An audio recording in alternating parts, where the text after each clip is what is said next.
नमस्कार मित्रांनो. अशी मी तुम्हाला सांगत होतो की कुठला शेअर इन्व्हेस्टमेंट ग्रेडसाठी आहे आणि कुठला शेअर ट्रेडिंगसाठी आहे. ओके, हा एक्झाम्पलसाठी दिलेला आहे. REC.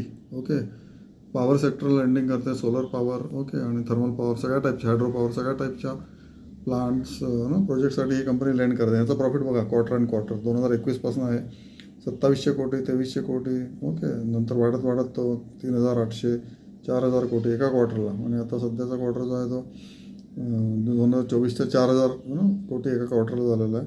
That is December 24. आणि आता मार्चचे पण रिझल्ट आले असतील, त्याच्यामध्ये 4500 करोड वगैरे झालेलं असेल profit. Okay, quarter and quarter या. आणि त्याचा इयरली प्रॉफिट कसा वाढतो आहे बघा.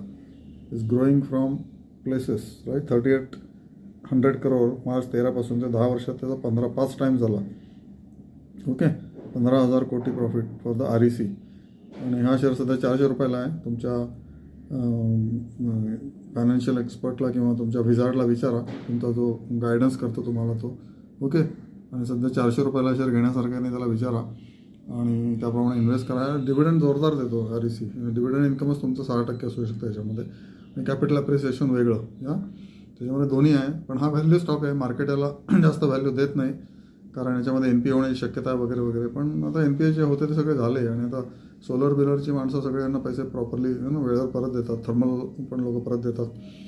REC has learn their game over period of last 20 years. आणि ऑब्वियसली फायनान्स कंपनी आहे. त्याच्यामध्ये मॅनपॉवर कॉस्ट खूपच कमी असते. सगळं पैसा आणि पैशाचा खेळ आहे. मॅनपॉवर कॉस्ट हार्डली एनिथिंग आहे. रॉ मटेरियल फक्त पैसे आहेत. कमी व्याजाने घ्यायचे आणि जास्त व्याजाने विकायचे आणि ते वसुली करायची. राईट प्रोजेक्टला वसुली म्हणजे पैसे द्यायचे आणि नंतर वसुली करायची या. आणि ह्याच्या व्यतिरिक्त काउंटर दुसरा शेअर आहे. ओके, त्याचं नाव आहे आरती इंडस्ट्रीज. केमिकल कंपनी आहे. चायनाने फार गुंडावून टाकलं इंडियन केमिकल कंपनीला लास्ट 1 वर्षामध्ये.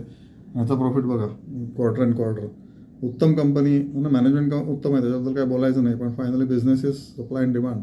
चायनामुळे या त्यांच्या कंपनीच्या केमिकल प्रोडक्ट्सला डिमांड खूप कमी आहे. ओके, फार्माची डिमांड आहे, पण बाकीची डिमांड आहे फाईन केमिकल वगैरे वगैरे ते डिमांड नाही. ओके, डिसेंबर 21ला एका क्वार्टरला 700 कोटी प्रॉफिट, त्यानंतर 200, 100, ओके, 70, 91, नंतर 46 करोड ओनली इन डिसेंबर 24. आणि आता या क्वार्टरला सुद्धा थोडा बहुत वाढला असेल, पण नॉट मच काइंड ऑफ. एक्झाम्पलसाठी सांगतो, आरती इंडस्ट्री मॅनेजमेंट चांगली आहे, परंतु China has played its card.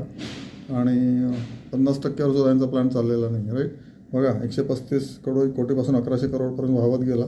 आणि त्याच्यानंतर आता सध्या प्रॉफिट 367 करोड आहे. त्यामुळे मार्केट खाली आहे, व्हॅल्यू पण खाली आहे आरती इंडस्ट्रीज. ओके, सो असं